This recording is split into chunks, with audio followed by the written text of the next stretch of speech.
உங்களுக்குலாம் கொஞ்சமாச்சும் மனசாட்சி இருக்கா? இத தெரியாம தான் கேட்குறேன். நானே இப்போதான் டயட்ட ப்ராப்பரா ஃபாலோ பண்ணி, ஒரு biryani, chicken 65, ice cream, chocolates, sugar cravings இது எல்லாத்தையும் கண்ட்ரோல் பண்ணிட்டு, டயட் இருக்க ஸ்டார்ட் பண்ணேன். அதுவும் இப்போதான், ஜஸ்ட் இப்போதான் ஸ்டார்ட் பண்ணேன். அதுக்குள்ள வேர்ல்டு வார் 3 வருது, அது வருது, இது வருதுன்னு. இப்ப என் மனசு என்ன தெரியுமா சொல்லுது? வேர்ல்ட் வார் 3 வருது.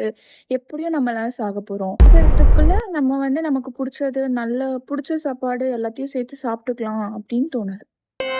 ஆனா என் மைண்ட் என்ன சொல்லுதுன்னா, டயட் ஃபாலோ பண்ணு அப்படின்னு சொல்லுது. இதுல நான் என்ன சொல்றத நான் கேட்பேன்னு எனக்கு சத்தியமா தெரியும். ப்ளீஸ் இந்த வீடியோ உங்கள ரீச் பண்ணுச்சுன்னா, தயவு செஞ்சு கமெண்ட்ல சொல்லுங்க. டயட் இருக்கலாமா? வேண்டாமா? வேர்ல்ட் வார் 3 உண்மையாலுமே வருமா? இல்ல வராதா? நம்ம சாவுவோமா? இல்ல சாக மாட்டோமா? கமெண்ட் செக்ஷன்ல சொல்லுங்க.